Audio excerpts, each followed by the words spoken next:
Hello बेटा। माँ अभी मीटिंग में हूँ, थोड़ी देर में कॉल करता हूँ। बेटा तुझसे बस इतना पूछना था, तूने खाना खाया कि नहीं? माँ कहाँ ना, बिजी हूँ, थोड़ी देर में कॉल करता हूँ आपको।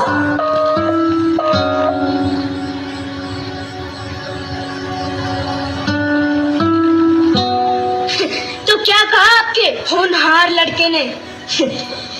थोड़ी देर में फोन करता हूँ कहकर रख दिया उसने फोन। सालों से हूँ यहाँ, सब कुछ देख लिया है मेरी आंखों ने। अब जितनी जल्दी आप इस जगह को अपनाएंगी उतना ही अच्छा होगा आपके लिए भी। कैसी बात कर रहे हैं आप? मेरा बेटा वैसा नहीं है, बहुत प्यार करता है वो मुझसे। और मैं यहाँ कैसे रह सकती हूँ अपने बेटे से दूर?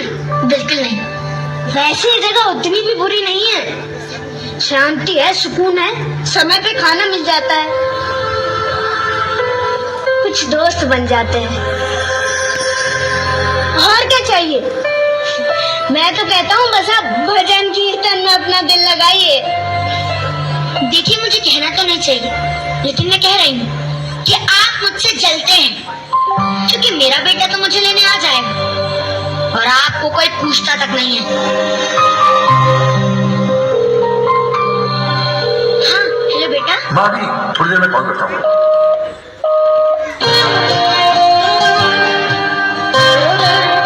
थोड़ी देर में कॉल करता हूँ। माँ कहाँ ना, बिजी हूँ, मीटिंग में हूँ, थोड़ी देर में कॉल करता हूँ। माँ वो काम का प्रेशर काफी ज्यादा है, थक जा रहा हूँ, थोड़ी देर में कॉल करता हूँ। माँ कहाँ ना, बिजी हूँ, मीटिंग में हूँ, थोड़ी देर में कॉल करता हूँ। माँ वो काम का प्रेशर काफी ज्यादा है, थक जा रहा हूँ।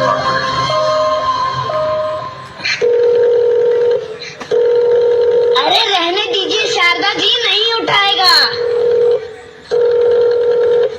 हाँ माँ, मैं ड्राइव कर रहा हूँ, बाद में बात करता हूँ। बेटा तू भूल जाता है, 15 दिन बीत गए हैं।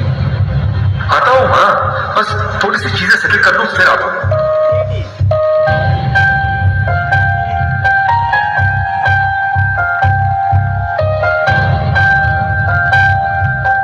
आपको मेरी बातें बुरी लगती है, लेकिन मेरी बात मानिए, ये उम्मीद बांधने का कोई फायदा नहीं।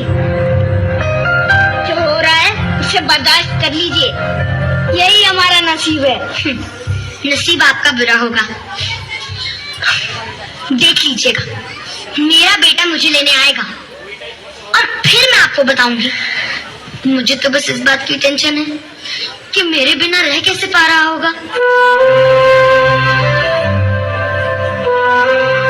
देखिए शारदा दी, मैं भी चाहता हूँ कि आपका बेटा आपको लेने आए,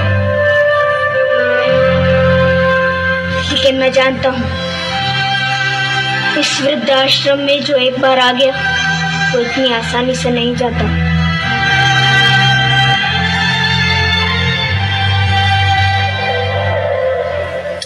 आप ना बेकार की बातें करते हैं, मुझे नहीं रहना यहाँ। मैं अभी अपने बेटे को फोन करती हूँ, देख लीजिएगा वो आज ही मुझे यहाँ से लेकर जाएगा। हेलो। हाँ बेटा सुन, तू मुझे आज ही यहाँ से ले जा। माँ वो काम का प्रेशर काफी ज्यादा है, तो मैं ये कह रहा था कि माँ आप और कुछ दिन वहाँ मैनेज कर लो।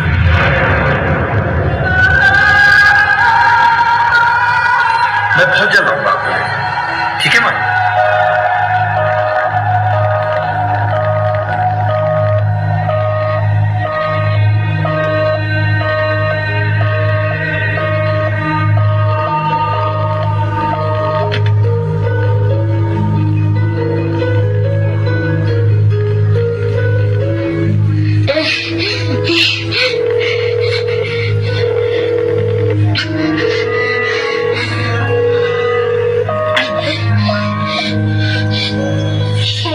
शारदा दी, एक काम करिए, मेरे बेटे की फोटो दे दीजिए।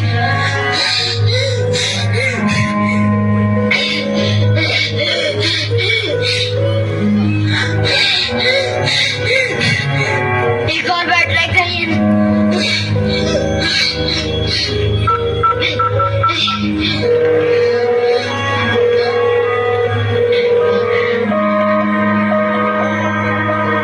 फोन कट गया शारदा जी।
মাসি পিসি মোদের বাড়ি এসো, খাট নাই পালং নাই, চোখ পেতে বসো, বাটা ভরা পান দেব, কাল ভরে খেও, যাবার সময় খোকার চোখে ঘুম দিয়ে যেও।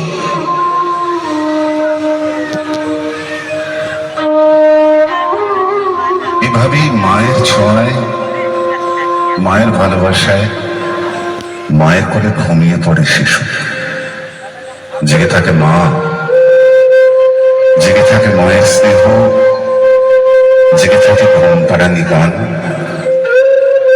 বাবা মায়ের হাত ধরে হাঁটি হাঁটি পা পা করে এভাবেই সন্তান বড় হয়।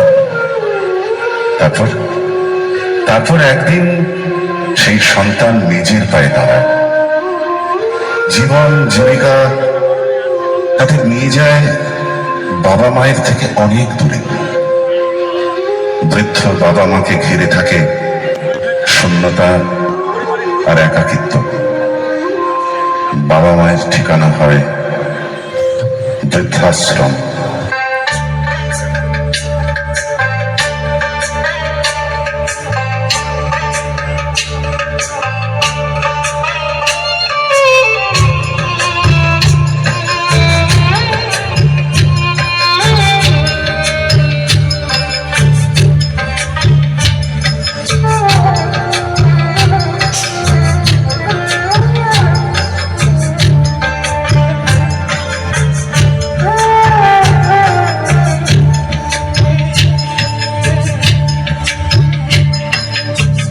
ছেলে আমার মস্ত মানুষ, মস্ত অফিসার, মস্ত ফ্ল্যাটে যায় না দেখা এপার ওপার। ছেলে আমার মস্ত মানুষ, মস্ত অফিসার, মস্ত ফ্ল্যাটে যায় না দেখা এপার ওপার। নানান রকম জিনিস আর আসবাব দামি দামি, সবচেয়ে কম দামি ছিলাম একমাত্র আমি। ছেলের আমার প্রতি অগাধ সম্ভ্রম, আমার ঠিকানা তাই বৃদ্ধাশ্রম।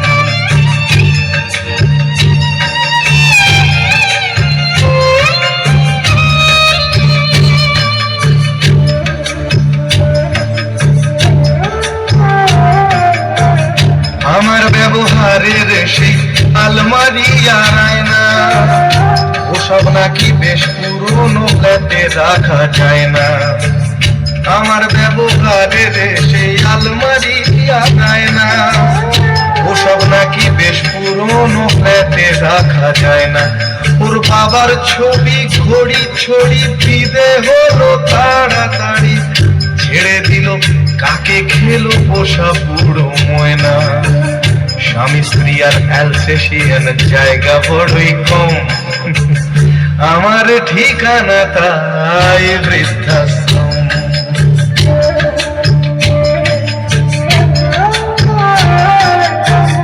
নিজে হাতে ভাত খেতে পারতো না খোকা, বলতাম আমি না থাকলে রে কি করবি বোকা।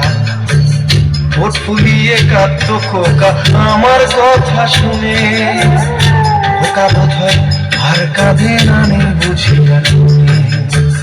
ছোটবেলায় স্বপ্ন দেখে উঠতো খোকা কেঁদে, দুহাত দিয়ে বুকের কাছে রেখে দিতাম বেঁধে। দুহাত আজও খোঁজে ভুলে যায় যে একদম, আমার ঠিকানা এখন বৃদ্ধাশ্রম।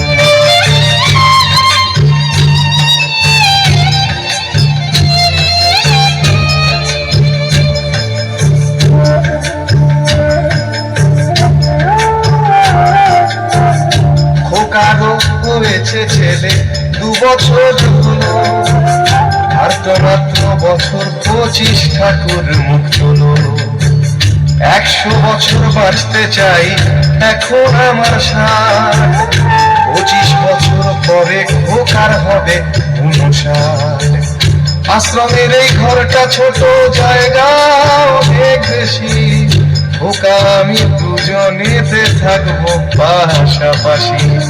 সেই দিনটার স্বপ্ন দেখি ভীষণ রকম, মুখোমুখি আমি খোকার বৃদ্ধাশ্রম, মুখোমুখি আমি খোকার বৃদ্ধাশ্রম, মুখোমুখি আমি খোকার